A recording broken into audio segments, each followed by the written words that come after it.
Welcome, everyone. Thanks so much for being here today with us. I'm, as you probably all know, Bruce's daughter, and this is my husband, Marc-Andre, and we're going to be facilitating this service today. So I would like us all to begin with a moment of silence as I light this candle in Bruce's honor.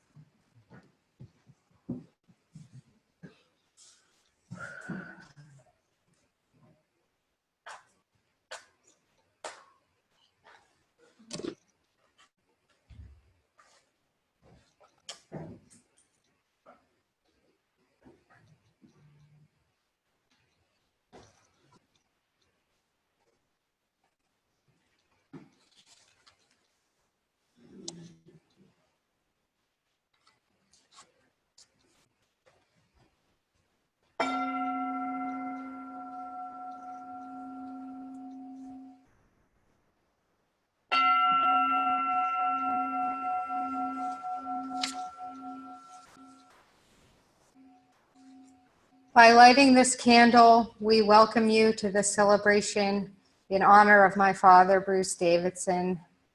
Thank you so much for being here. I'm going to turn it over to Marc-Andre to tell you a little bit about the flow of the day and what's happening, and then we'll get started. Some of you that are old enough to remember that gong, that song, will remember that is a joyful sound, because it was the sound or the gong that Bruce used to call the end of the day. So it was a happy moment, and it was a time for all the group, the community, to gather and celebrate what they had created together. So today, the ceremony with you, the community, the friends that are coming from very far, will be a ceremony of joy and a time to remember the good time that we had with Bruce. The ceremony will be divided in 3 parts. The first part will be people that will come at the microphone and talk about Bruce, their feeling, their emotion. And after that, there will be a last goodbye to Bruce and Bruce Cathedral outside in the forest. And following that part of the ceremony, you all invited to celebrate a meal in the community hall. And if you want, there will be a sauna. And just a little detail, if somebody has a cell phone, it's time to shut up your cell phone. And if there's somebody parked on Baker Street, it's time to remove your car because you're gonna be towed by the municipality. Yeah. So, Alana, can you hear me? I guess so. Wow, look at all these people. What an impact. Let's see who's here. Raise your hand if you're part of Bruce's family. Over here we have his mother and Linda. My sister and uncle are on the technology calling in. Raise your hand if you were part of the community in the 1980s.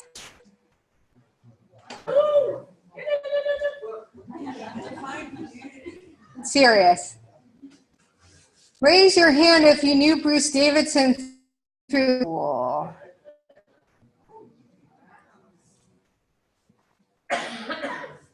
Raise your hand if you knew part of Sirius.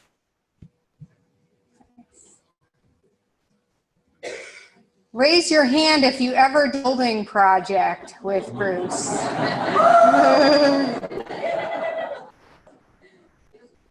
Raise your hand if you ever heard Bruce tell a story. What else I got? Raise your hand if you knew Bruce in the 2000s as part of Sirius. A lot more. Let's see. Raise your hand if you ever helped him work on the stone circle that has been erected.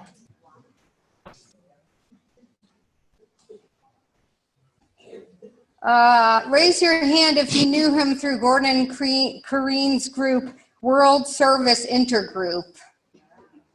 Couple. And if you knew him through the community that he was on the board of called Odinata. Yeah, with that. Raise your hand if you ever gave Bruce a healing session when he was sick. Raise your hand if you are one of Bruce's caretakers at the end of his life. We thank you all so much for being here today and being part of the story. We have a lot of history in this room. Oh yeah, you're right. Sorry. I think we also have a few people here who knew Bruce when he was a little boy. Raise your hand if you knew Bruce when he was a little boy.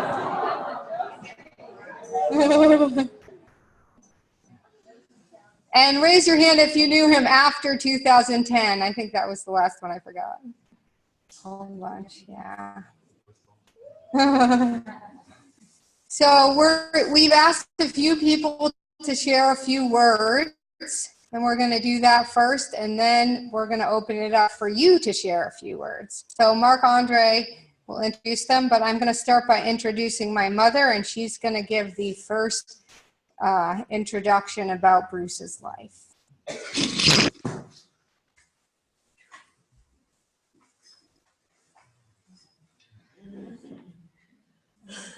It's overwhelming for me. I'm not usually on this side of the microphone. I'm usually in the kitchen or in the garden or somewhere else. So this is new for me. And I wanted to thank you all for being here, and to especially thank the monks and nuns who came from the Peace Pagoda. This is their fast time, and they have taken a special exemption from that time to come and be part of here. And they will have to leave in a half an hour. So thank you all for being here. As was mentioned, Bruce wanted this to be a celebration. He often said that if he was going to die, it needed to be fun. And so, so in case we didn't get the message, on Thanksgiving Day, I had this angel card deck, and I was pulling out cards, and one fell out on the floor, and this is what it said. Hello from heaven. Your loved ones in heaven are doing fine. Let go of your worries and feel their loving blessings. Bruce did not believe that death was the end of life. Rather, he believed that it was an opportunity to continue his lifetimes of work in a new and more functional form. Before I tell you about Bruce and my life together, I'd like to tell you some things about him before I met him.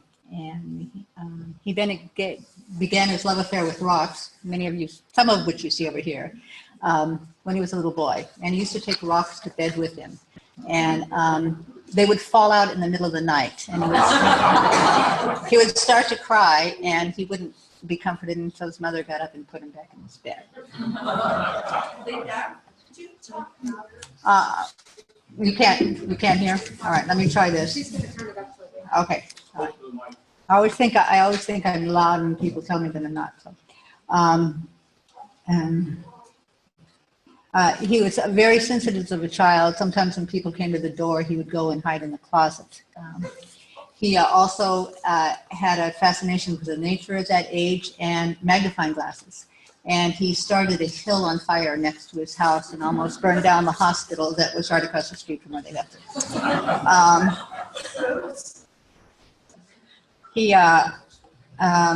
At one time he had 3 motorcycles and 2 sports cars. And he spent 4 years in the Marine Corps. He was drafted, in order not to be drafted, he joined the Marine Corps, and he had orders to Vietnam. And when he was in the plane on the way to Vietnam, his orders were changed, and he was sent to the Philippines, and then to Japan, which is probably why he lived to be here for me to be speaking about. He finished out his time in the service, working on jet fighter aircraft, and much to the surprise of himself and to his CO, he was promoted to sergeant before he left the Marine Corps. I first met Bruce at Fintorn. He was focalizing a group there called, he and Corrine ran the guest department together at that time, sometimes 50 people at a time. And I came into one of those groups, and I thought he was, in Melania's word, supermodel gorgeous. But because I didn't want to participate in the group discovery exercises, which I thought were too touchy-feely. I just come from a yogic community in California where I had pretty much decided to become a nun.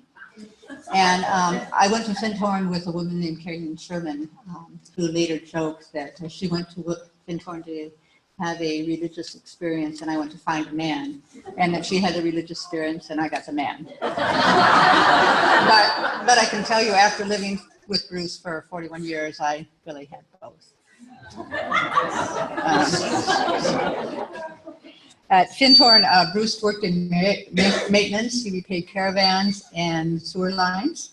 He facilitated 50-person groups with Corrine.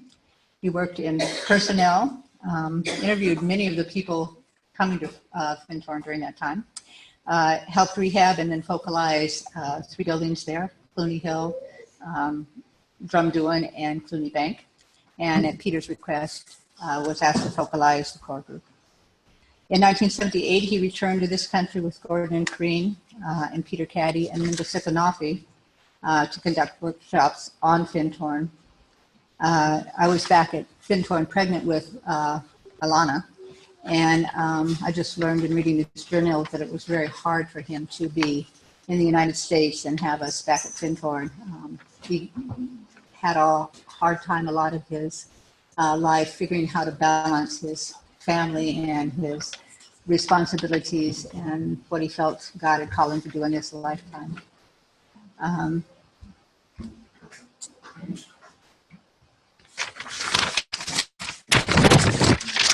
We had very high ideals when we came here. We arrived in May of 1979. We had backpacks, one filled with Bruce's rocks.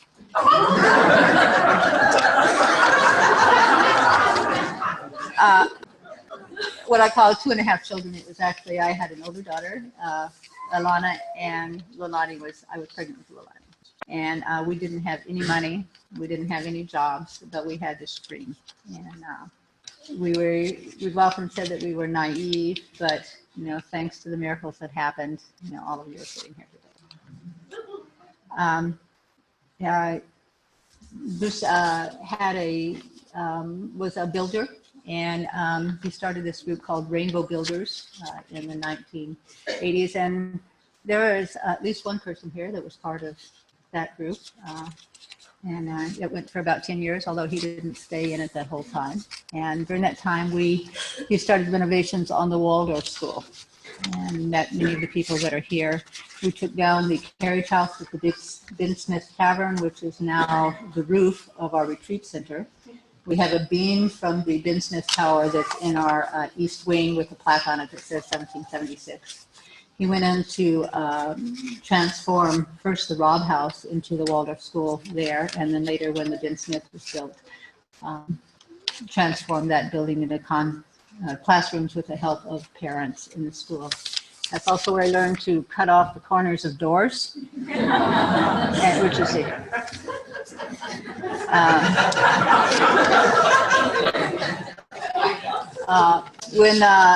When the Peace Pagoda wanted to be built, Katashoni came and to see Bruce and said that he was going to build this piece. Do you have any skills? And he said no. He said, do you have any money? And they said no, but we're going to build this anyway. So Bruce and Katashoni went to Hadley and torn down old barns, which later became the scaffolding of the Peace Pagoda. He was a master timber framer. He learned most of his construction techniques from a book that he read, and then went on to do this. This building and most of the buildings that he helped construct were built with apprentice labor, and he was a not only a teacher of building skills, but also a mentor and a counselor to people that work here. He often said that if you look closely at the construction here, it wasn't that great, but the love in the buildings went into the buildings more than made up for that. He was instrumental in working with Kestrel Trucks to have the large Banfield farm put into protected status. He served on the Temenos Council with Joe and Teresina Havens, working on peace and social justice issues, and helped build the lodge there. He was a member of the Communication Council of WSI, Gordon Green's organization, and went all over the world at least once a year meditating for world peace.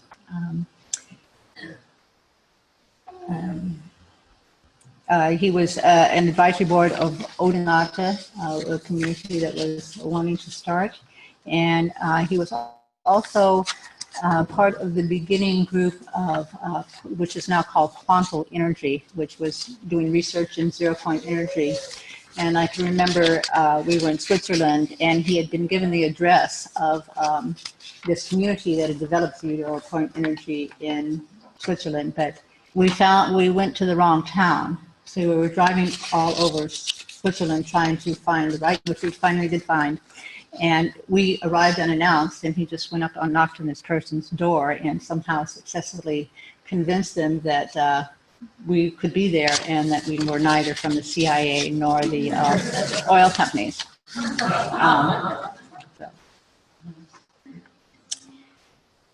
He worked, I love nature, and he worked with me to deepen his connection with the Davids, nature spirits, and elementals. He loved to tell stories, imaginary ones like Weenie and Peenie the Magic Lion, and Nanini and Walpole, which he told to the children, and also stories that were true about the founding of this community, about working with the deer, about chasing porcupines. Wherever we went, Bruce found friends. To a New Year's celebration in Hall, where we were almost gored by bulls. We were invited to an Indian wedding whom we had never met. And he built benches on the Ganges with a former member of, what's his name? Maharishi Mahesh Yogi's former cook. They were building benches and singing God's power. And then when we were in Brazil, we met some tour guides there, and on their days off, they invited him to go and jump into the waterfalls and rivers in Brazil. So, and then recently, and I see a lot of them here, he made a lot of friends with the caregivers, and it's very moving to me to have some of them here today. They're his drivers and his physical therapists. And so during the last week of Bruce's life, we received a card from a person who had come to an open house that week before. He'd come with for a tour, and he was talking to Bruce in the backyard, and he was really depressed and about the situation in the world. And Bruce was counseling him that this was not the time to be depressed, that this was really the time to put out your light. And in the card that Billy sent, in his words, he said that he is now, let me see if I can find it. I want to get this quote right. He was going to Ireland now to sow positive vibes and to sing songs of peace. Doing positive lives of many people. I think that was because he was always true to who he was and what was important to him. Bruce was a grounded mystic who embodied spirituality in his life. His heroes were the Christ, the Buddha, and St. Francis. And his favorite quote from the Bible was, "What I have done, you too can do." In 2010, before he fell out of a tree, he had written an article for Communities magazine. I'd like to read what he wrote. All life is sacred and everything is interconnected. If you live from that perspective, you become an ecologist. In order to be spiritually minded, one must do more than teach and learn skills. He must embody the principles and values that lead to sustainable life, love, compassion, and commitment to the highest good for all beings. I believe Bruce lived that statement every day of his life. I want to share with you guidance that Bruce received during the last month of his life. He was very sick and in a lot of pain, but wanted to be here because he's been writing to finish it. He felt that the lessons that we had learned here might be of help to other people during this time of challenge and change. This was the guidance he received. You're actually free to leave this life. It's important to realize that this desire to complete the book need not. What you have written so far is already very valuable. But even more important to understand is that you have already written all of it in this lifetime.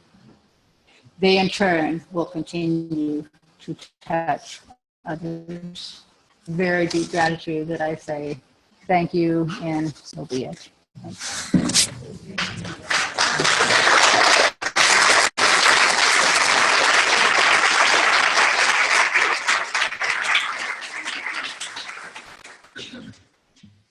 The next speaker is Gordon, coming from afar. If you'll just bear with me for 2 minutes while I get him set up. Yeah, those of you who don't know Gordon is Bruce's brother that is living far away in California. So Bruce will be the next one to talk. Yeah, Gordon. And Corey, sorry. Maybe we'll talk, we don't know. Yeah, the cell phone connection here is not super good. Yeah, and we'll take advantage of the time that she's doing the technology stuff. Downstairs, there's Gordon, bathrooms, can you say something? Like, there's some on the west wing, and then some in the main hall. There's two types of toilet. There's some composting toilet and like regular toilet. And if you want to honor Bruce today, please use the composting toilet. Hello, can you hear me? We can, Gordon. Just turn your video on, please. There you go. Hello. Hi, everyone. And Corinne's here too. Hi. Thank you, Linda. That was so beautiful what you shared. Really, really captured so much of who Bruce is and what he accomplished and what he's really all about. And you know, I thinking about some things that you may not know about Bruce.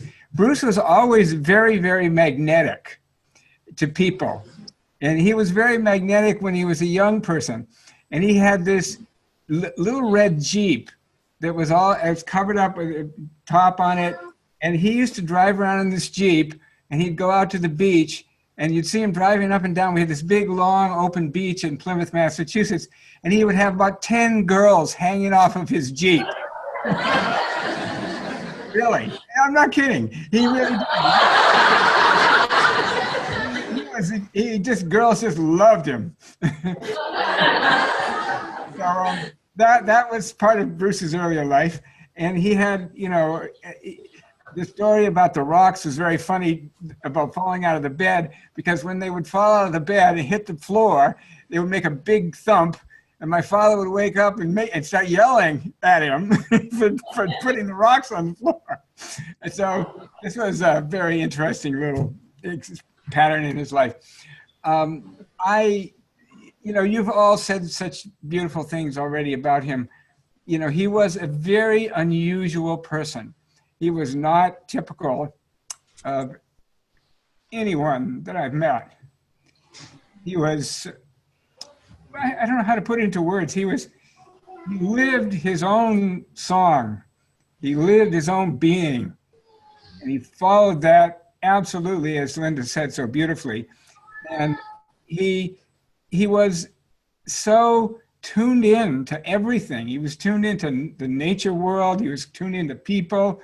He was so sensitive to everything and everybody, which caused him some problems, as Linda described. But he was always very, very kind and very, very patient most of the time. Occasionally. he had his moments, but we all have our moments. This is not unusual. And and I think one of the greatest contributions he made was the mentoring he did for all the young people who came to the community and worked with him building, and him teaching them not really only building skills, which he did, but his philosophy of life, his whole way of looking at life and seeing more deeply into the world around us and the modern society, and seeing clearly what it really is and what it isn't, and helping them to detach from it and learn a whole new way of seeing the world. He really gave that to so many young people, and I think that was a tremendous gift he gave. Now, the other thing about Bruce, I want to share with you, this is a little bit unusual, but before he passed, we talked about actually communicating after he passed. And we actually planned this. And I said I wanted to talk to him after he passed, and he said, yes, of course, we'll do that. So when he did pass, the next, I think it was a day, maybe 2 days after, I had a conversation with him. And I want to share with you what some of that conversation was, because it's very, very interesting, to say the least. So the first thing he said when I got in touch with him, he said, I said, hi, I knew it was him. I said, hi, brother, how are you? How are you? He said, I am very, very well. This place is so full of love and light, and I'm so full of love and light. And I said, oh, just like Findhorn. And he says, way better. Yeah. There's a big story behind that, which is when he first went to Findhorn, and he was there and writing letters back to me and my mother, he was saying exactly those words. It's so great. This place is so full of love. I'm so full of light. And that's all he would say. And my poor mother, who was there, was saying, well, I don't know what's happened. He's joined a cult or something. So we need to go over there and see what's going on. She was very worried about it. So she took me to Findhorn to explore what had happened to her dear son, Bruce. And it turns out, this was a cosmic setup, by the way, he was living in the same caravan, what you call trailers, as Corrine. Because housing was very tight. They weren't in a relationship, but they were just living in the same place. And so he told Corrine, he said, my brother's coming to visit. I think you'll like him because you both really like to talk a lot. Because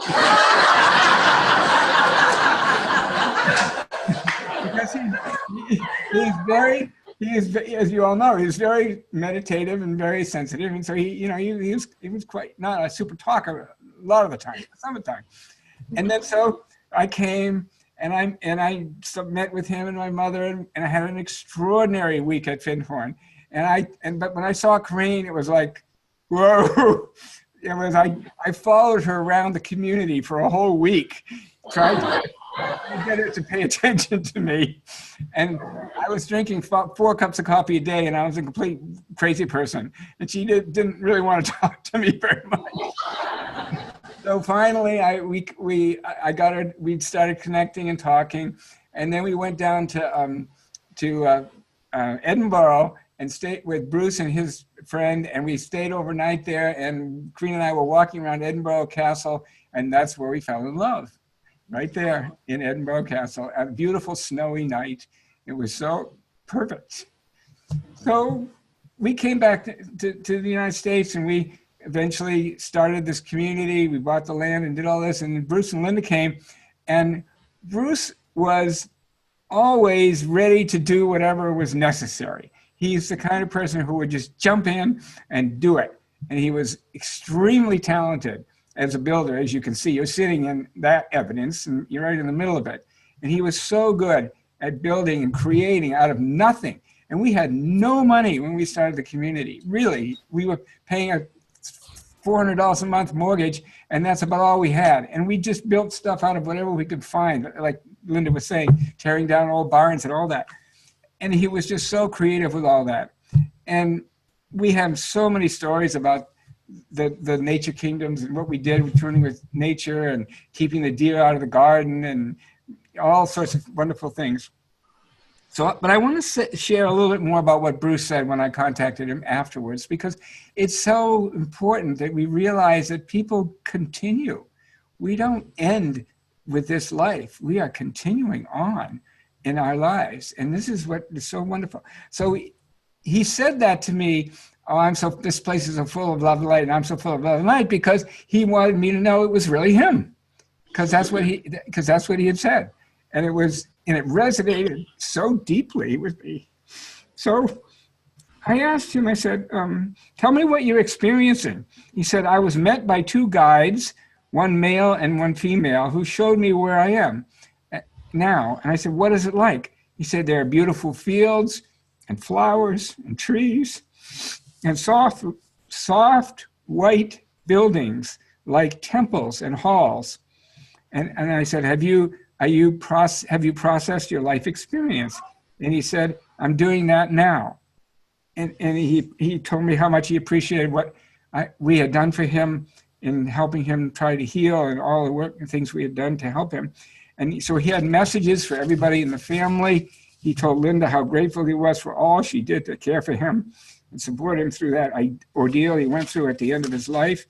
And my mother, he said how much he appreciated her loving and steady support and presence throughout his life, which helped him to be the lighted person he always wanted to be. Sorry, this is tough. He said he gave his love to Lilani and Alana, of course, and he said, don't be sorrowful. Please know I am free now and living fully in the light and joy of the higher worlds. Please tell everyone I am free and to celebrate my freedom and joy and to give thanks for the beautiful creation of God, which allows us to serve, fulfill our karma, and come back to his radiant heart of love, and then to serve again. I love you all. That's what he told me. So, sorry, it's very hard not to get emotional about this, but it was a beautiful experience. I've shared all this with the family, and everybody has taken a great deal of encouragement and from this to know exactly what actually happens to us when we go. And I think this is a great lesson, one of his final lessons that he's giving to everyone, that life goes on. We are truly blessed. We live in a tremendously benevolent system where everyone has opportunities to grow and contribute and learn how to love and contribute and be compassionate more and more fully every lifetime. That's what we learn by being here. And it doesn't ever really end. That's his message, his final message to all of you. So thank you.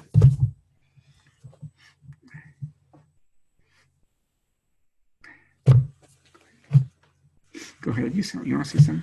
Corinne would like to share something. Well, just very briefly, thank you for all of you being there. We're coming from California to just share our heartfelt love for Bruce, and just feeling like when I first met him in the guest department at Finhorn, he was such a good friend. We had such a close relationship. It was very beautiful. And I'll always remember his incredible compassion and kindness in working with visitors and particularly young people. He was so patient, even if they'd make mistakes. He was great. And I'll always remember his support of Saturday workday and joyful productivity, two key phrases in Bruce. So I think we honor his memory by embodying and living the values that he also lived, and compassion and patience and this connection, the sense of interconnection with all of life. I just loved his beautiful relationship with nature and working with him in the gardens and attuning to the forest, hugging the trees. That's what I remember the most, is he was a nature being. And I just really love and appreciate him, and thank you all for coming to honor him today.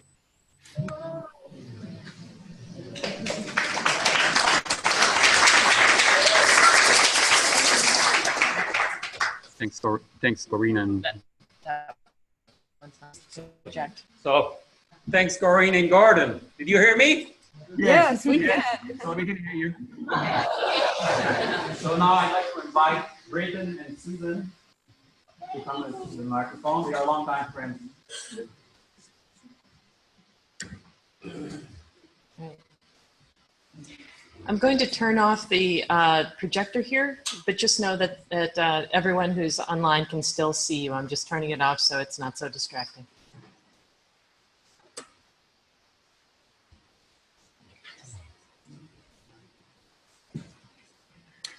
Well, I think that's a hard act to follow, what Gordon just shared. It's almost like we need a meditation just to go on to the next thought.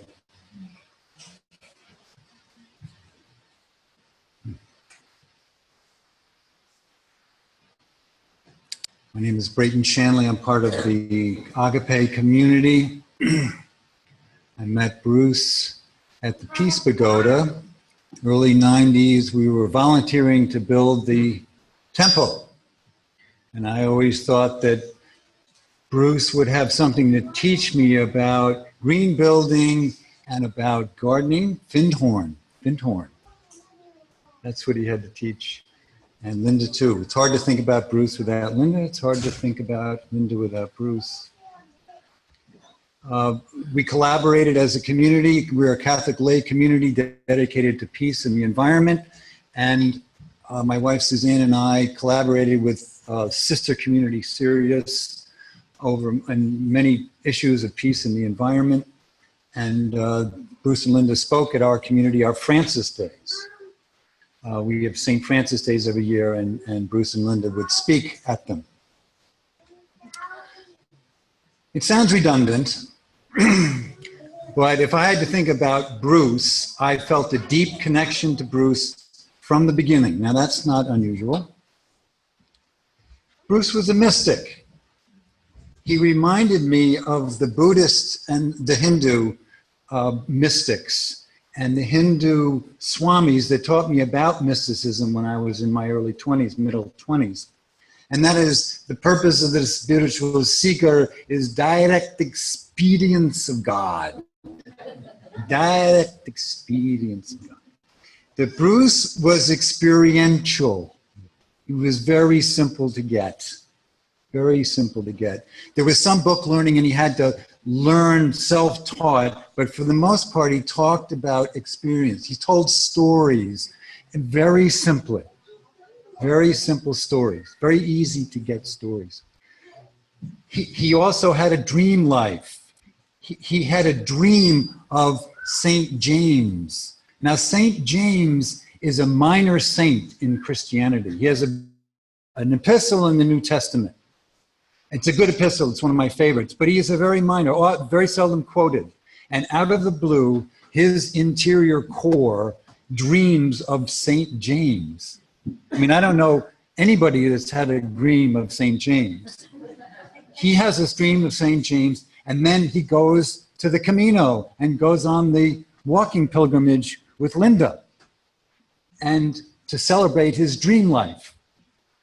And he has all these experiences. He's always meditating and getting off the trail and going into the chapel and I have to get away and meditate and meditating and he's always talking about prayer. And as a mystic, he was always more comfortable talking about mysticism than he was politics. He had very little political language. And as a result, he was not discouraged. If you got into the woes of the world, he went with you and he agreed. Perfect agreement. But he didn't stay there. He talked about mystical experiences that made the world better, that couldn't be explained by logic. They always had to be like wild. They couldn't have been explained by logic, only explained by divine presence. And he would go on. when he fell and he was very, very sick and very hurt and very, very much in suffering, he had a dream about the healing of Jesus. He didn't go to the New Testament and study Jesus. He didn't think of Jesus' teachings. He had a dream. So all of this mysticism, all of this direct experience of God and presence was inside, in his subconscious. It went through every cell in his being. Then there was the nonviolent love of mysticism. All mysticism, in my humble opinion, is nonviolent love. It's compassionate, merciful, kind love. And so we are gardeners at the community. We like Sirius in a much less perfect way, less Fintornian, but we've learned a lot from Bruce and Linda. So whenever I was baffled by something, I would call up and get some advice on something.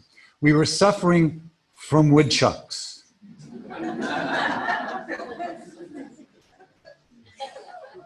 2 weeks, 150 plants gone. Enraged, that having a woodchuck problem is a fate worse than death. It's almost better to die than to have a woodchuck problem. So I called Bruce, and to be honest with you, I knew exactly what he was going to say. And I believe what he says, and I share his belief, but I didn't really want to hear it. He said, we have found that with our deer problems and our woodchuck problems, prayer and meditation are the answer. Now, that wasn't the strategy I was looking for. I was looking for something more strategic. This is a long-term plan. But that we did. We took the advice and we went to the garden shed. Under the garden shed is where 2 woodchucks were living. And we would pray every morning. And guess what? The woodchucks stuck around, but we changed. We changed. Our rage changed. Our discussion of the woodchuck's right to live changed. And 2 weeks later, we caught him in a heart trap and found another home. Less than perfect nonviolence, but the townspeople say, why don't you just shoot him? Our townspeople in Hardwick.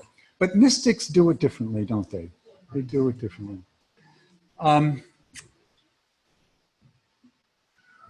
I think that the grounding of the mysticism, no one knows better than Linda about the way she referred to him as a mystic with grounding. The way he grounded his mysticism, and I know the intoxication of the mystics, I've been very drawn to them ever since I can remember, is the temptation to be a mystic from the eyebrows up and to live in the land of la-la with the mysticism. Bruce wasn't like that at all.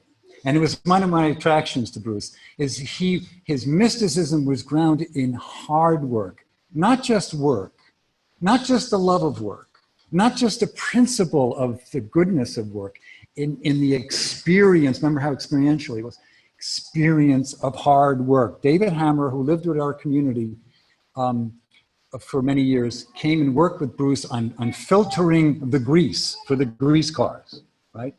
And David Hammer said, I have never seen anybody work like that. I have never seen anybody work so hard. He was stunned. And Bruce was in his early 60s at that point. So the beauty of his knowing the divine experience and the divine presence by experience is grounded in hard work, authenticated in the beauty and power and the grounding of the hard work. The second and most memorable grounding was Bruce's smile. Bruce's smile. Thich Nhat Hanh would say, take a half smile through the day with you. And then let it break into a complete smile. That's how important smiling is. Mother Teresa would say, the poor, the suffering humanity, they need your smile. Smile. Smile out there. Whenever you saw Mother Teresa with people, she was always smiling. They need your smile. This was Bruce. he gave the world his smile. I've often thought, what kind of insides do you have to be smiling like that all the time? So I say to Bruce, thank you. Thank you. And certainly, as Gordon, your brother, says, and certainly as we all know, you're here. You're really not going anywhere far away. And we'll expect great things from you.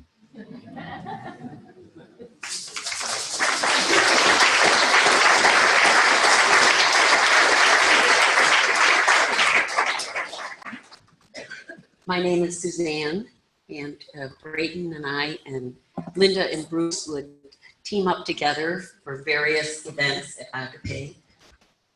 And I think I felt this sister kinship with Linda in a way that maybe women who live with men with the kind of energy that Bruce and Brayton have feel, and we recognized.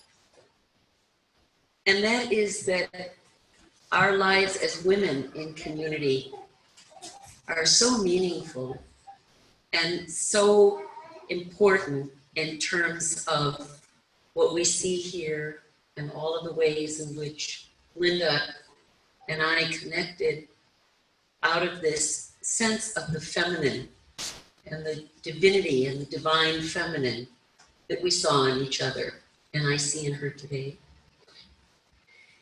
And when we came to see Bruce the day before he died, 2 days in succession, after he died, we came and Linda said, would Bruce's clothes find a home at Agape? And I said, oh, certainly. In fact, we're collecting clothes to give to the Sioux Nation and for the ride from Standing Rock to Bigfoot.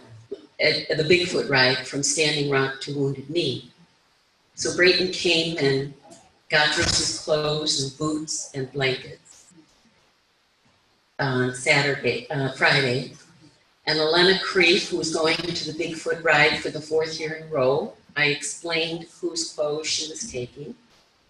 And off went Bruce's clothes to the Dakota Nation, to be clothing those who are riding to commemorate the massacre at Wounded Knee. And so, for Bruce and Linda, Bruce's mother, Leilani, Gordon, Corrine, I wrote this poem, and for all of you.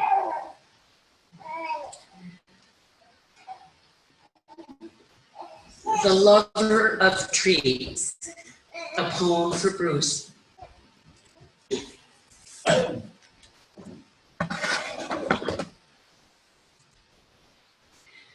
You fell from the tree like Icarus from the sky, always climbing, reaching for another rung. You plunged earthward from that startled tree, its cries unheard. You loved trees, nurtured them, prayed to them in gratitude for their sacrifice, giving us this sacred space, Sirius, a glowing, scorching star system, the brightest star in the Earth's night sky. At Agape, you stood in silent witness to the tree we contemplated felling until you arrived. Talked to the tree, we outside the circle, waiting. You listened, you leaned in, you heard the trees beating. Bruce, the tree whisperer. your hands extended, you touched the skin of the trembling tree, sobbing in relief. I am spared by the tree whisperer. You moved from the circle, your eyes trance-like, luminous, to tell us this tree is strong, has a heart at the center of agape. The circle of its breath expands outward. Magically, you drew me in. I touched part of the tree you saved, still standing at the center. Healer like Jesus, who came to you in blinding light, where you sat suffering in your garden. You both knew that you would climb again, confident, secure, mount a sturdy limb, unbound, release. You ascend, arms uplifted, skyward to Sirius, the music, universe, streaming.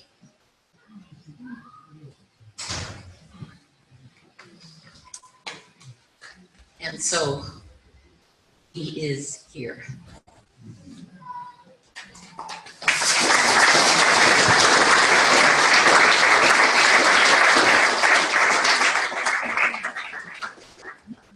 Thanks, Susan. Thanks, Brita. I'd like to invite Archer. Yeah. Sorry.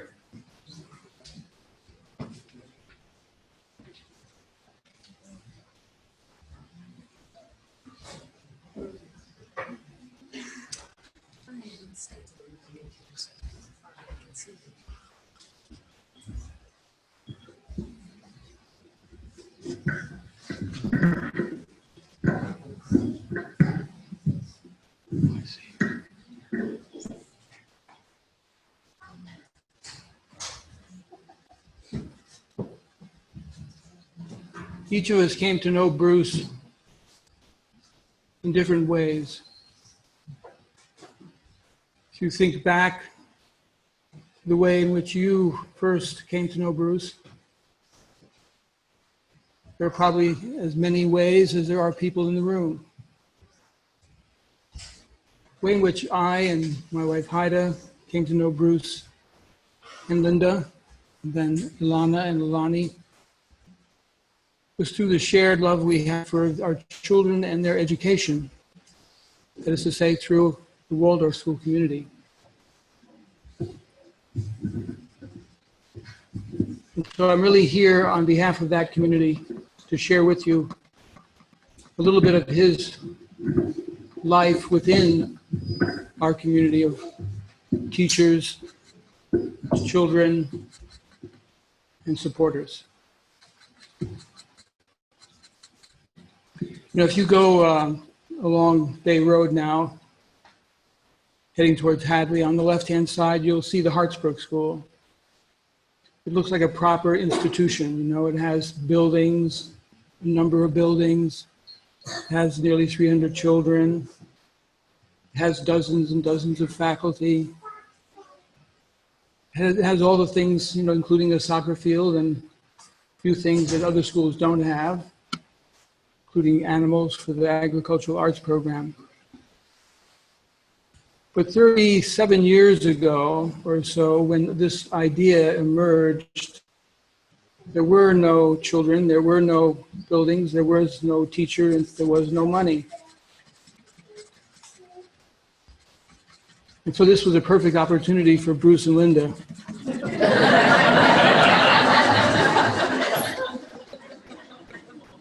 to join forces with the invisible and to make it manifest. We're looking around ourselves here at this beautiful hall. this didn't exist either. I'd say one of the things I learned from Bruce and Linda was the deep trust that they had in the invisible. The deep reliance that they had. They could live out of the invisible and join together with others who had a comparable kind of commitment to imagine something that was grounded in the spirit, an understanding of the child and childhood development that was grounded in the soul's spiritual understanding of the human being, and to work towards its accomplishment. This is something we tend to forget when we're comfortable inside a big hall like this, but all that is good in the world has come about through that confidence in the invisible, confidence in the impalpable. We have to learn to listen to the tree, learn to listen to our children's hearts. A second thing I learned from Bruce was that talking is not community building. We can differ so violently in our ideas and in our passions and our articulation. And Bruce built community through a much simpler and more direct method, mainly putting a hammer in your hand or a saw in your other hand and putting you to work. And when we bought the Ben Smith Tavern, it was no longer a tavern when we were using it, I assure you.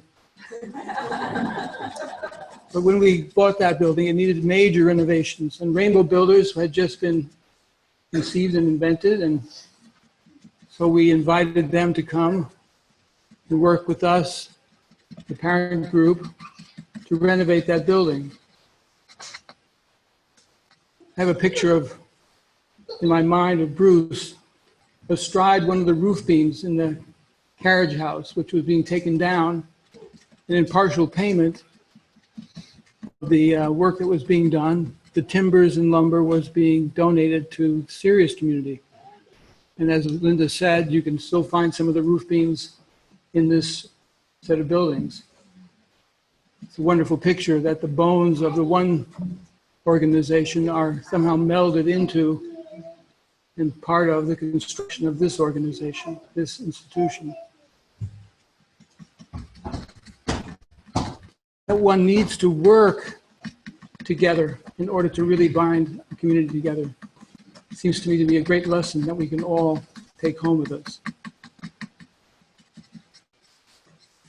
Trust in the invisible and the ability to build community, to build it literally out of the sweat of our brows that we share together, the meals that we share together, and the love we have of our children.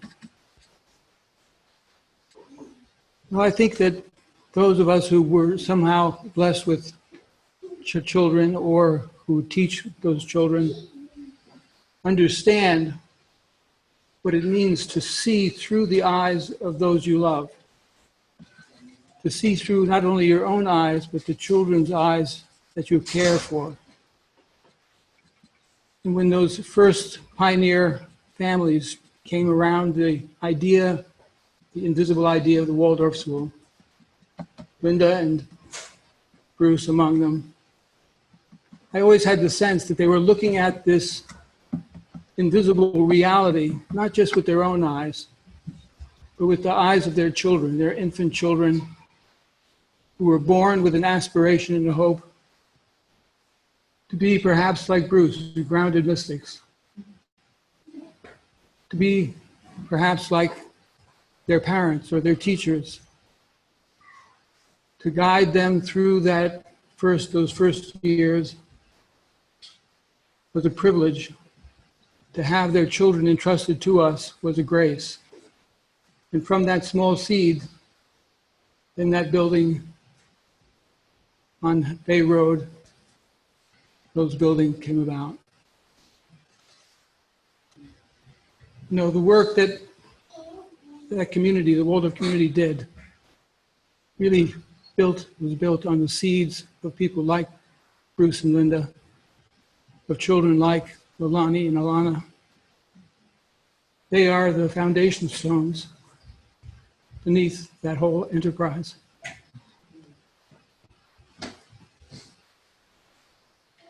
Rudolf Steiner is speaking about the relationship between the living and the dead, the so-called dead. He speaks about how important it is to have trust. Trust in the invisible. How important it is to feel the community that binds us all together across the great divide of the living and those who've passed. And a third thing he speaks about as valuable is gratitude. And so I invite you all to stand with me as I speak words of gratitude to Bruce.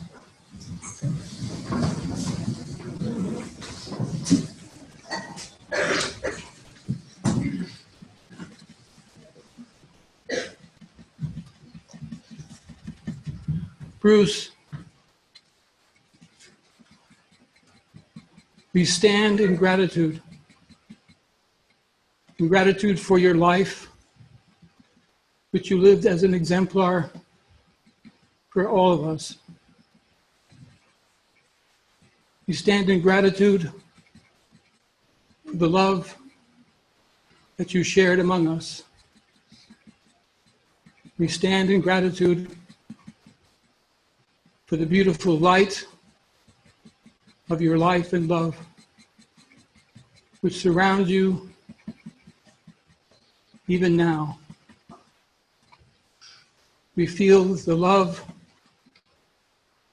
and gratitude in front of us. We feel the love and gratitude behind us. We feel the love and gratitude to the left of us. We feel the love and gratitude to the right of us. We feel the love and gratitude beneath us.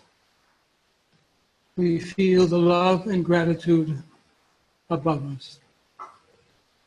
We feel the love and gratitude within us. We feel the love and gratitude all around us.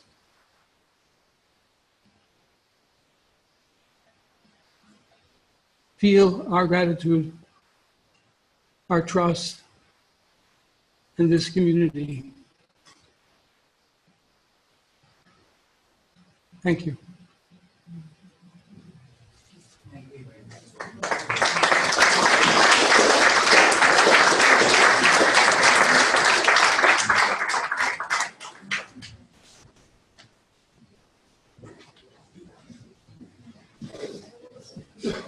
Thanks, Archer.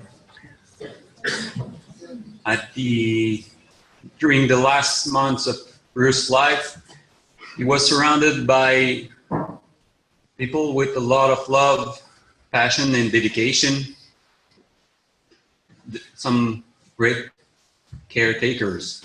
And I'd like to invite one of them, Kim, to come to the microphone. There's two more persons after her. And after that, there will be the other part of the ceremony. Is she here? I haven't seen her.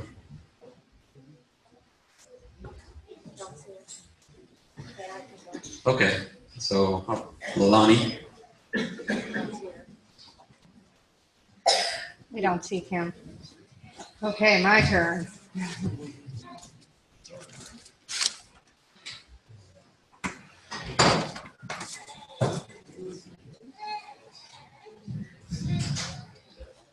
We didn't know it yet, but that day was the day that would change all of our lives. The day my father reached for a tree branch and came up short, grasping into air, into the stunned moments of wondering, what happens next? Would the next breath bring life or death? He fell hard. He fell shattered. He fell into surprise and pain. Well, I guess it's a good day to die, he said. screaming, chewing on a rope, crying, suffering. Thanks, Dad, for choosing not to die that day. Thanks for being in pain and suffering for the next 7.5 years because we weren't ready to let you go yet. As I stand here in front of you in grief and gratitude, I feel the immensity of this loss that sits so heavy in all of us. My father's life was one of daring to be different, daring to push edges and dream into what seemed impossible, daring to reach beyond his home and roots and to live large, daring to come back to this country after being gone for 4 years, and along with his brother and sister-in-law, armed with only faith and tenacity to try and start this community.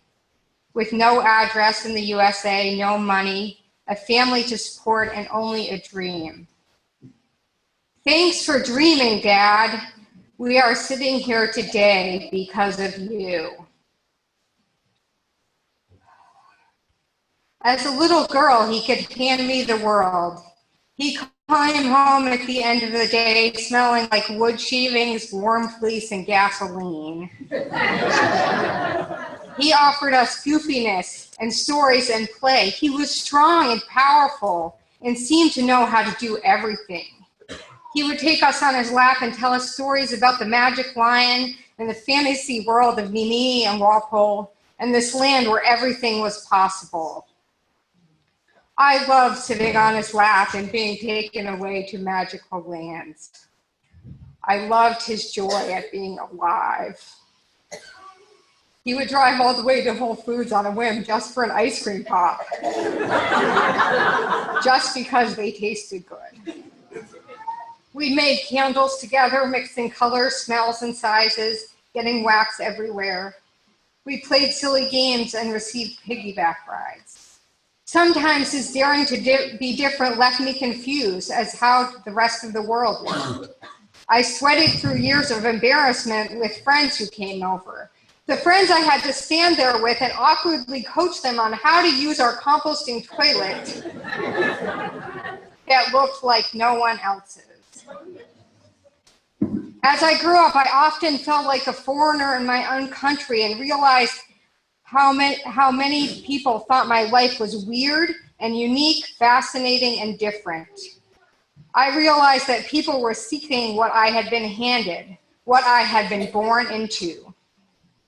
My title as Bruce and Linda's daughter, which brought me status in certain circles, was either admired or completely misunderstood. In some contexts, it was just too weird for some mainstream suburban mom of my friends to wrap their heads around.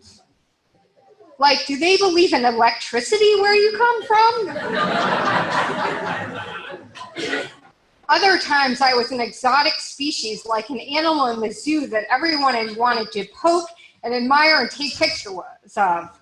So what was it like to grow up in community? Really, now? I haven't even had my breakfast yet. Do I have to explain it yet again? But in the long run, I am grateful. Grateful that my father and my mother gave me a life so much more rich, deep, and colorful than what I can find inside a box for the low price of $99. My father gave me the gift of community. How many Sunday mornings we spent hanging out in the farmhouse with him in his frilly apron, pot steaming, while I attended to make the cornbread, trying to keep most of it off the floor. How many guests did he welcome with a good story and a kind word for all those years?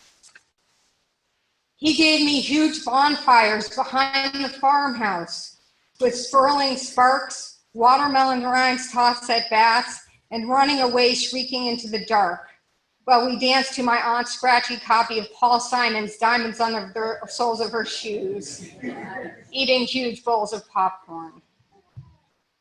Community gave me 90 acres and bumpy roads for bike riding and many hours to run in and out of houses without locked doors. I had access to many adult friends who hung out with us because they liked kids. I met countless people who walked through these doors over the years, leaving an impression on my young mind. I saw their humor, kindness, weirdness, and flaws. They left me behind, off to the next adventure, which only added to the allurement of what was in the big, wild world out there. Thanks, Dad, for providing community in my life. My father has a profound connection to nature, which he has passed on to me. He loved with being the trees and in the water. He never found a swimming hole he did not like, even if it was a pipe coming out of the ground in the middle of a third world city. He took us on our first backpacking trip in the White Mountains of Vermont when I was 10, which either fostered my love of nature or scared me beyond belief. No trip would have been complete without leeches on my sister's foot, bushwhacking through the undergrowth with him thinking, I know the shelter is just around here somewhere. Well, 3 little girls, one of them sitting right over there, tripped over tree logs and stumbled as it got dark, freaking out and crying that we might not make it back home ever again. But somehow I walked away hungry for more, and I felt the profoundness and the wildness of the land. Thanks, Dad, for teaching me to connect and honor the wild and sacredness of this land and all life. My father gave me the gift of travel and adventure. His stories created the allurement of the world out there and all that we can be. I mean, come on, who else's father dropped out of society to hitchhike around the country to become a bona fide hippie trying to find God? Who else's father almost gotten eaten by a tiger in a cave in Israel? I wanted to have stories like his, worth telling. He gave me freedom to choose my own path, to drive off into the sunset looking for the allurement of adventure, to meet people stooped and gnarled and missing teeth in their one-room shacks on dusty roads, to watch the sunrise on cold, windy mountaintops, to run after dirty, smog-filled buses with all my possessions on my back, to bicycle 2,000 miles through desert, swamps, and cities, to camp in the dusty desert near howling coyotes and rattlesnakes, to see the stars upside down, to have spring come in September, to chase cows dodging wet cow pies, and to pick lettuce in the freezing cold sunrise. Like him, I have stories worth telling. My father fostered my love of tools and machines and carpentry, starting with my very own toolbox with a real hammer, saw, and tape measure when I was 12. His skills shine in all the walls around us. He literally built our house from a patch of forest with not much money, a lot of tenacity, a few carpentry tools, and the copy of the Builder's Guide to Timber Framing. He let me be a member of his crew when I was 14 and hang out on the octagon rooftop putting down shingles. He taught me how to use my hands to make piles of wood become walls, become siding and cabinet doors. He showed me how to pound a bouncy nail, how to level a board, how to see with precision, and to bring critical thinking to each step. Even when I was impatient and wanted to do it my way, he showed me how to make a house square, precise, plumb, and accurate. He gave me the ability to see potential in every piece of wood. He gave me livelihood and skill and a gift to bring to the world. My father gave me the gift of spirituality. He taught us to meditate at a young age, despite our giggles and squirminess, and more interest in beating the sacred drum than actually sitting still. He taught me to always seek and ask questions about my existence. When I called him on the phone about breaking my collarbone in a mountain bike wreck, he could only ask me what lesson or message the universe was trying to give me. A message that I often did not want to hear. Sometimes I wanted him to give me direction, to tell me what to do, where to go, how to live. But in the end, I suppose it was up to me. He had some psychic abilities to tune in when I was in trouble. He already knew when I called him from the side of the road somewhere near a lonely cornfield in Nebraska, right at dark with a broken down car. Another time, inside his head, he heard me yell when I was doing carpentry on the opposite end of the property and put my foot through the top of a wooden file cabinet I was standing on. His ability to tune in always amazed me. My father had a social, outgoing side of his personality, yet he was also a deeply private person, not sharing much of his inner feelings and emotions.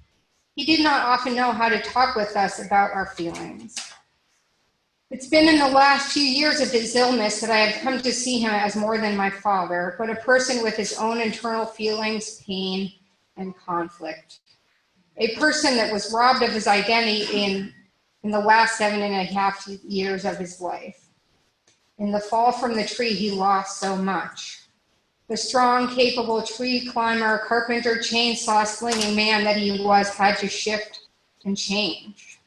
Somehow he was still able to learn from it. He went back and thanked the tree later. But he did not want our pity. He tried his best not to complain. His ability to endure served him well.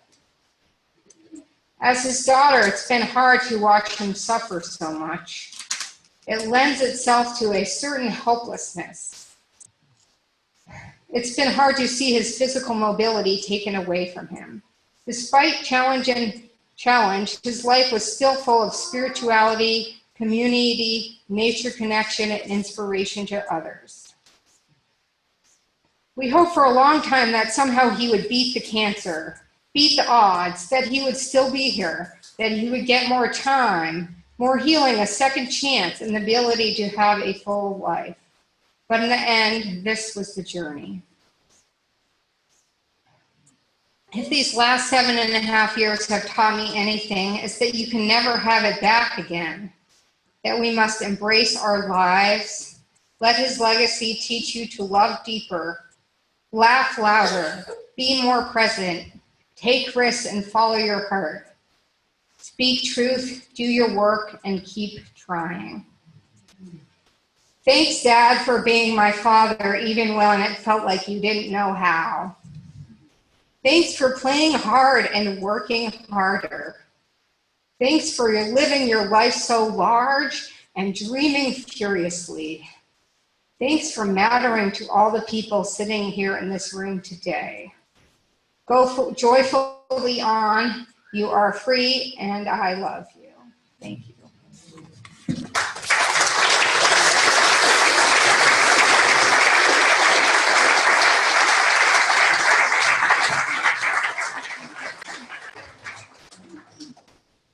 So we would like to take about the next 20 minutes, and then we're going to have to keep it fairly short. If anybody else in the room would like to come up and offer any words, and keeping it short because there may be a lot of people that want to talk, and there's a whole second part of the ceremony going out to the stone circle. So if you're interested, kind of come up over here and we'll see who can come say something.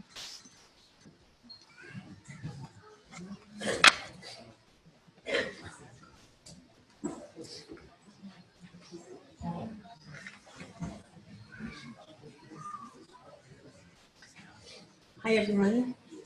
I'm Ruth Hewitt, and I live here, and as part of my joyful productivity work, I have been sitting for the past year with Bruce, listening to some tape recordings that Devin Lafferty was here, made with Bruce, interviewing Bruce about the history of Sirius.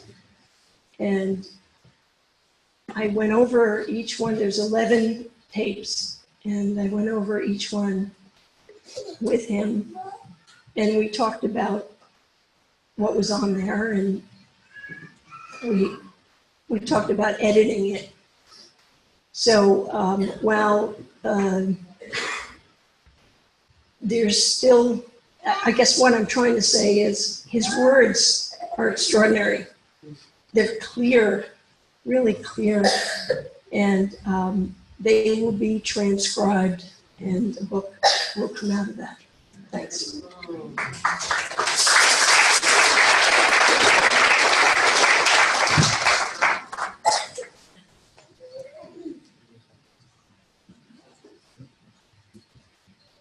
My name is Kenneth Richard Pratt, Lieutenant Commander, United States Navy. The first and last time I saw Bruce, the first, he and I were up 8x8 timber frames that we were knocking down and recycling for a beloved Peace Pagoda.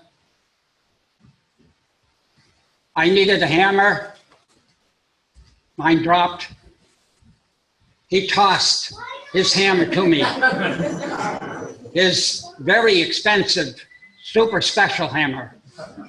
I caught it. I looked at him, his eyes twinkled. The last time I saw Bruce, I have been living across the street from where Bruce received his dialysis in Northampton. It was my honor and privilege, and the goddess must have provided this because it was easy for me to roll across the street and have private dukkha-san with my devotion mentor, Bruce Davidson. The last time I saw Bruce, I was helping him get out of the dialysis center. This is real, folks. His catheter fell on the floor. I picked it up, put it on his lap, looked at him. I can still see the twinkle in those eyes. Last word, aho, matakoyasin. And since I was an apprentice, and since this is an octagon, I have one number for you all to share and study. The number is 22½ degrees. Figure it out, folks. You do the math.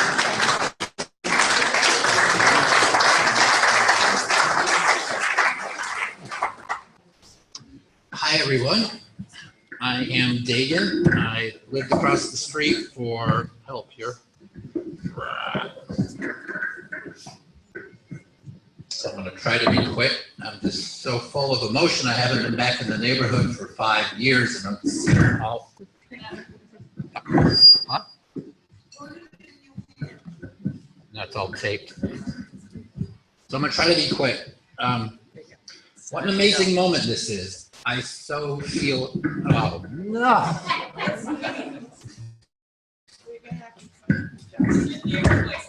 Huh?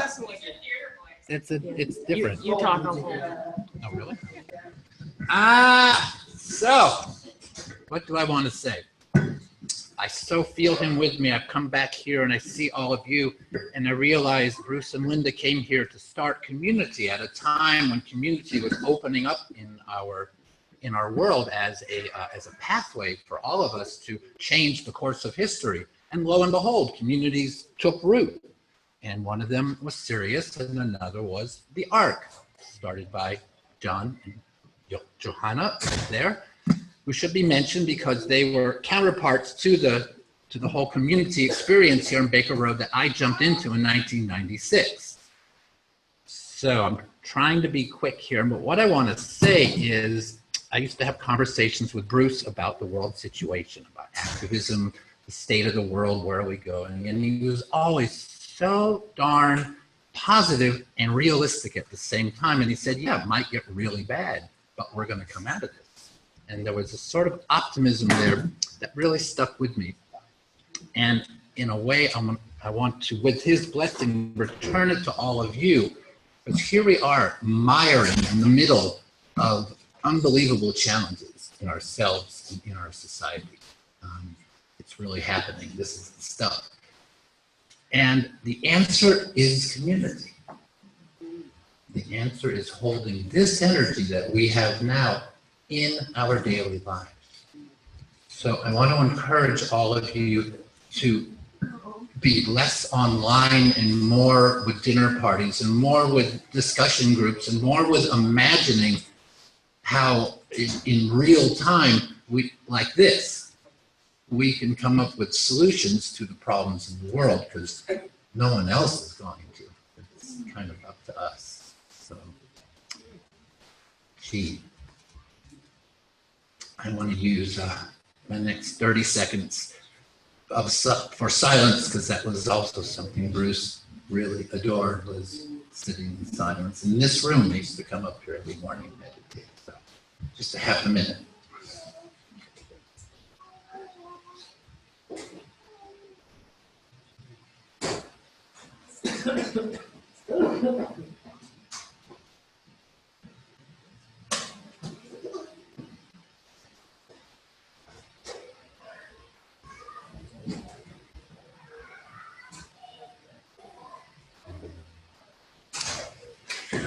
Thank you, Bruce.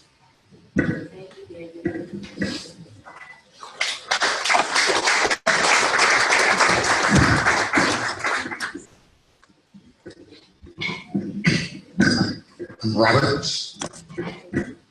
There's an Emily Dickinson poem that reminds me a lot of Bruce, and I shared it with Bruce. It's about someone looking out a window and they see a traveler on a hill going up the hill, and the moon's coming out, and they see the traveler more clearly, and there are these magical perpendicular lights going up in the air. The poet, the narrator, doesn't know what this is about, except the poet's really inspired by these magic perpendiculars and receives vitality just from witnessing this, although the narrator doesn't understand. The road was lit with moon and star. The trees were bright and still. Descried I by the gaining light, a traveler on a hill, to magic perpendiculars, ascending, though terrene, though grounded, unknown his shimmering ultimate, but he endorsed the sheen.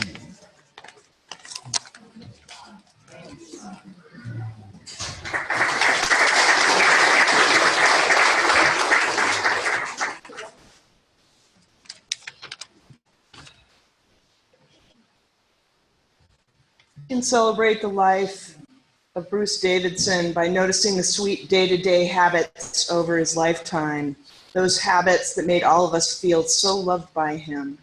As a member of Sirius community, I knew him for 15 years.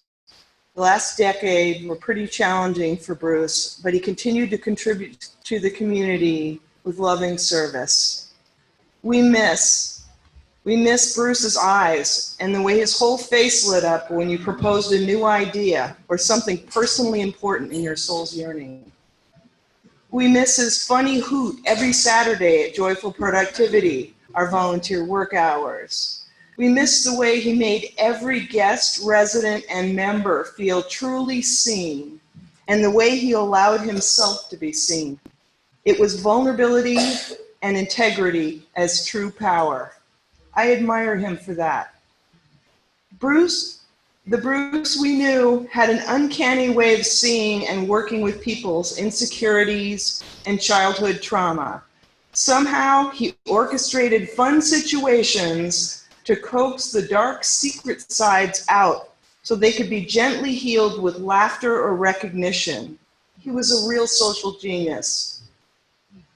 His social magic also showed up when the CC was full of people. He never tired of entertaining guests with stories about life, Sirius, politics, and any shared interests. He was generous with his tools, his knowledge, his time, and energy. I treasure everything he gave me over the years, especially the non-material lessons. He loved bounding up trees, finding unusual burls, those knots in the trees, the look of grain, the unique form of stones. He was like a kid in a candy store in the rock quarry when he was choosing boulders for the stone circle entry. He loved the water's edge, whether it was a small pond, a lake, or an ocean. His eyes always shone so bright in the outdoors. And he had a mischievous side too. I don't know how many of you guys got a $2 bill from Bruce, but he liked screwing with the monetary system. And cash registers do not hold $2 bills, so he just delighted. Every time he got money, he just got piles of those and paid in $2 bills. That was Bruce in a nutshell. He had a huge impact on all of us. He modeled the value of selflessness and generosity, kindness and creative frugality, joyful productivity and hard work, and that conflicts are normal and very workable. He accepted people for who they were and saw the best in them, regardless. Life is worth cherishing, and that human beings can relearn how to love the natural world. Bruce was ahead of his time while being an ancient sage at the same time. It was an honor to know him.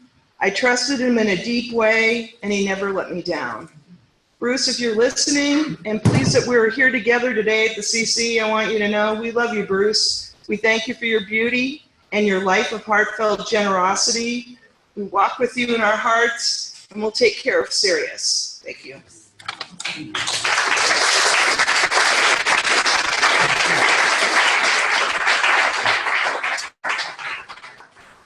Hello, my name is Shanti. I met Bruce about 20 years ago and lived with him for 5.5 years. And God power was one of my favorite stories that he told. And it personifies, you know, one of the essences of who he really was. We could talk about all the amazing words of wisdom that he spoke, all the amazing deeds he did with his hands, but it was really that transmission from his heart, from his eyes, his presence that he gave to you, that love and wisdom that wasn't just words or deeds, it was transmitted energetically. And he was this amazing presence in this life. And over these last couple of years, as he's had a really big health struggle, and I, you know, would meet people that know Bruce, they would ask me how he was doing. And I would say, his spirit is shining bright. You know, he's dragging along this body that 99.99% of humans wouldn't planet because of the fierce strength of his spirit and his determination to be of service to others and continue to transmit. And so I know he is continuing to transmit elsewhere now, and I just want to ask you all to do one thing with me really quick and just go, thank you, Bruce, we love you.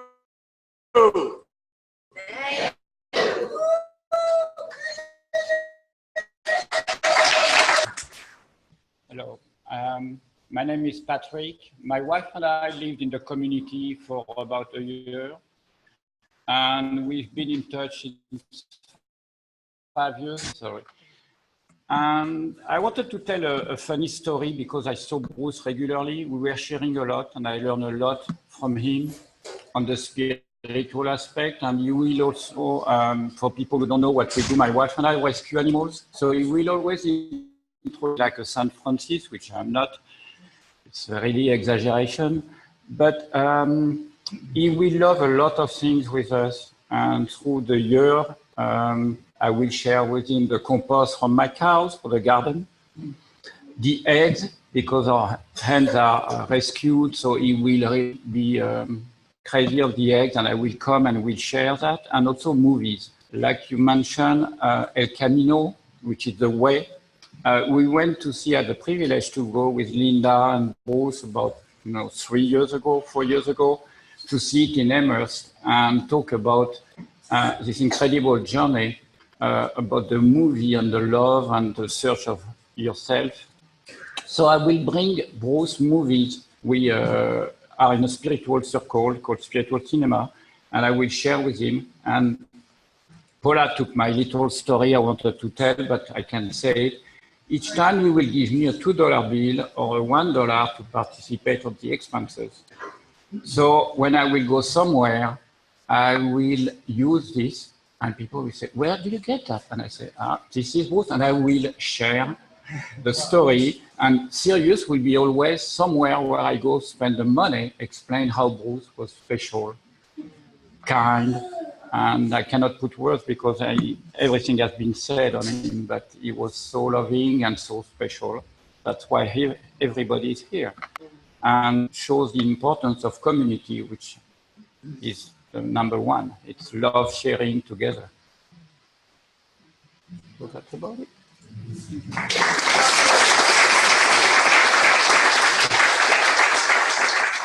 Thanks, friends. We still have 5 more minutes before your words.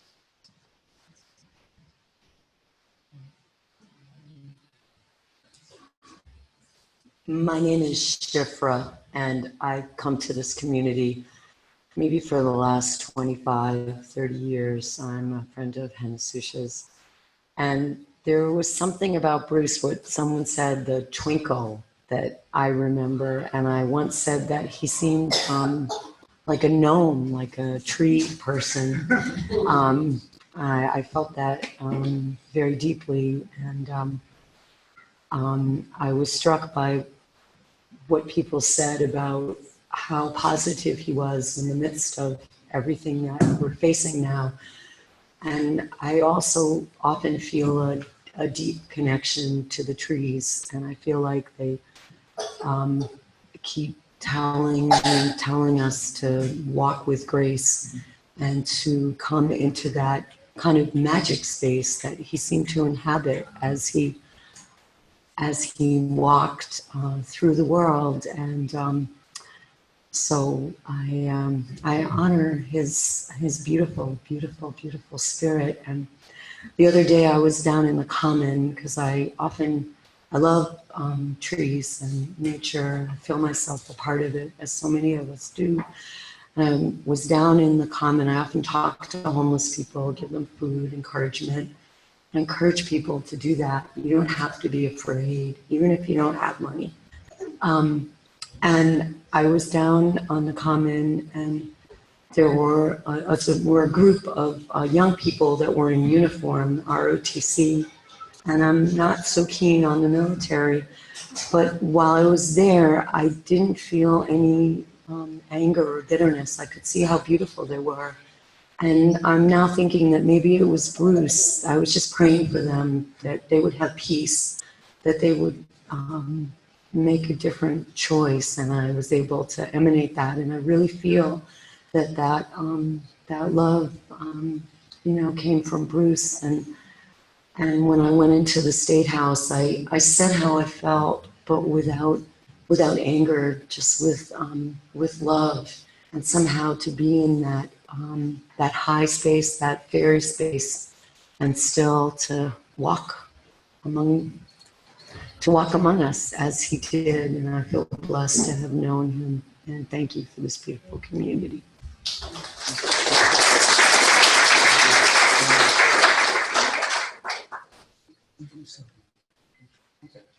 My name is Brian, and I live in Shutesbury. And back in 1990, I was doing engineering work in the Boston area, and I happened to read Gordon and Kareen's book. And that really inspired me to investigate communities. I said, I'm on a mission from God. I'm going to visit all the intentional communities in the United States.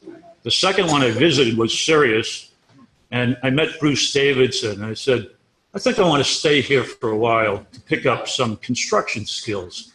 And I ended up staying for many years.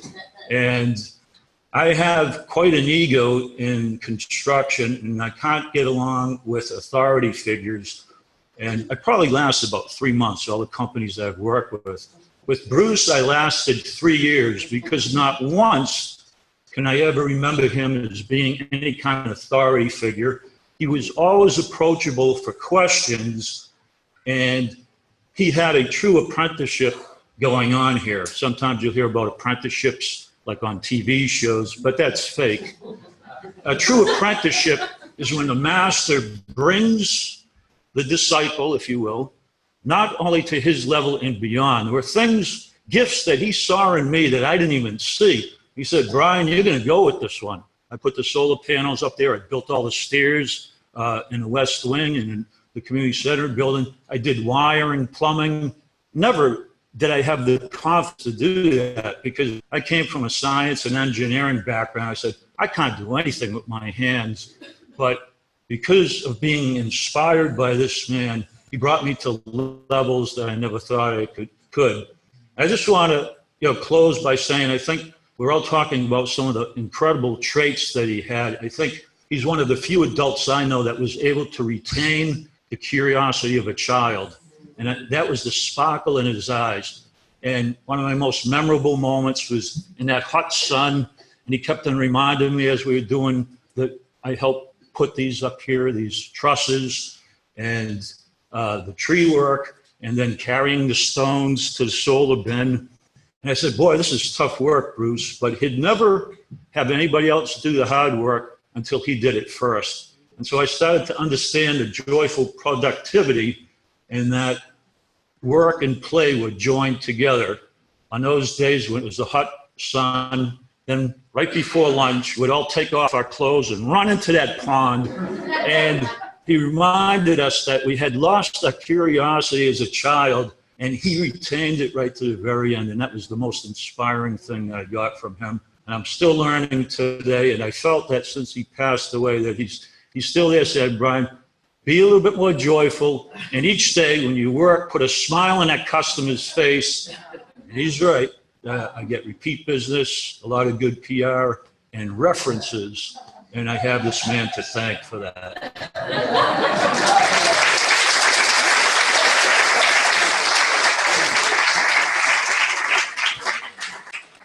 I knew Bruce was my teacher in the apprenticeship program. And also I took a spiritual life course, or spiritual living course with him and Linda and Bruce and Deb. And I just wanted to share 3 memories I have of Bruce. They mean a lot to me. The first one was as an apprentice or on a Saturday, helping him with logging, felling trees, and myself and another apprentice were trying to do something. I can't remember exactly what it was. It might have been putting the felled tree onto a trailer. And Bruce had an assistant at the time that worked with him a lot and tried to sort of take whatever it was that we were doing and hurry it along. And Bruce said, have patience, they're learning. And he said it sternly but respectfully. And it made the space safe for us to continue being learners. The second memory is, sitting around maybe a candle listening to Bruce. He was sharing maybe about how vibrations exist coming from people, or energy emitted from people according to the things they believe or think. And he told a story about how there was a woman that he met who he knew just hated herself and didn't like herself. And he could feel that coming from her and could feel and know that she brought all of that energy back to herself, sort of a self-fulfilling prophecy. People didn't like her or hated her. And he said that he told himself, he made a commitment that he was not going to reflect that vibration. He was just going to like this woman and love this woman, even if she wasn't shining out that belief about herself. And then the last memory I have of Bruce that I have many memories of him, but the last I'll share is, and I think he'll forgive me for breaking the confidence of a sweat lodge, but it was in a sweat lodge, and there was just deep silence, quiet in between singing or sharing in the sweat lodge, praying. And then this just deep moment, I should backtrack to say that a few months before, maybe a month before, Bruce had tried to buy a wood chipper and online, and had been scammed for I think $1,000 or $1,500. He didn't get a wood chipper. He just lost the money to somebody taking advantage of him. So in the sweat lodge, he said, I forgive that man who stole that from me. And it was just such a, like, it was such a modeled moment of him, of watching him intentionally open his heart and go of resentment. It was, he was just a teacher of mine, and he was awesome.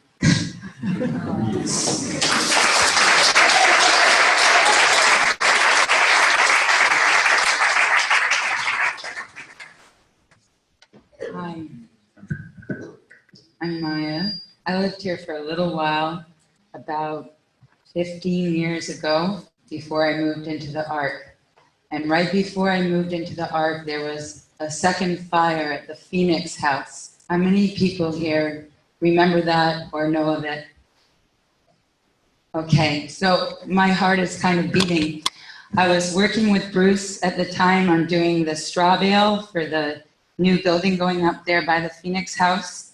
And he was a great teacher, like all of you said, very sparkly, very fun, very patient, and very knowledgeable. And I had this great dream where he appeared as a sparkly bear looking through the window into my eyes. And I told him the dream and he liked it. I think it may be something about the bear energy too.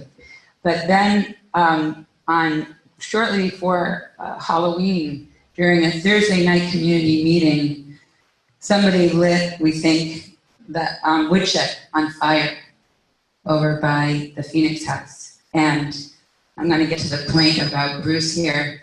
It had been a very dry summer, and I started fighting the fire with throwing wet at it, and somebody else who lived above me started running across. We didn't have a phone. We couldn't get through to anybody, 911, because the solar grid was what was on and the electricity was cut off by the fire, so we couldn't call anybody.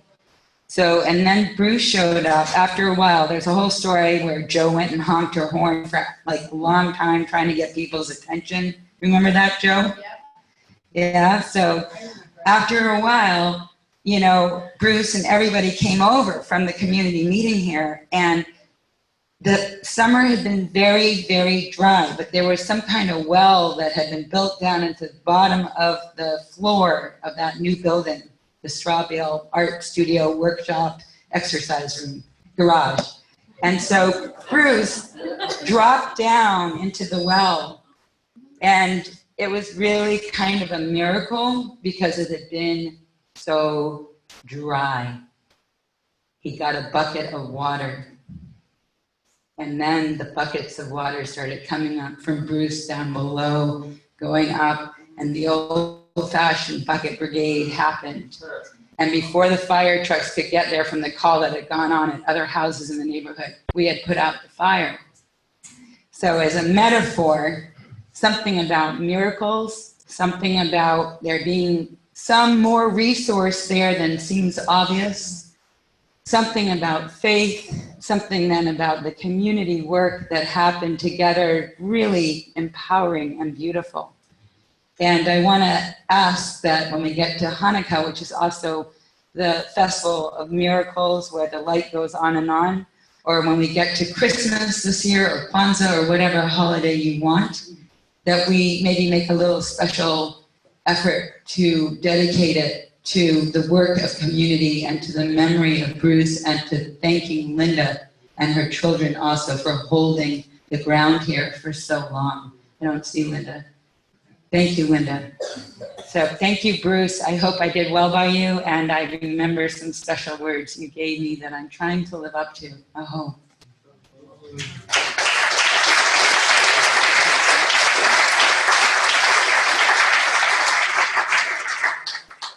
So thank you, everybody, for your time, your passions, your words, your love. Everybody probably start to be a little bit uncomfortable. And so we will move to the second part of the ceremony that will be outside at the stone circle. So I will invite you, after we are done here, to go on this side of the building outside. So put your coat, your boots, and somebody will give you a candle. So grab a candle and we will meet you in maybe 15 minutes. Take the time and we will see you there.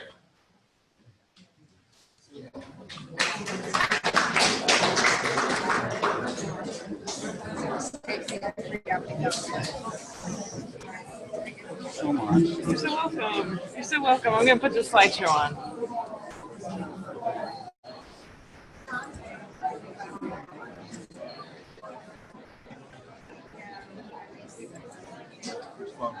Oh, that's mine.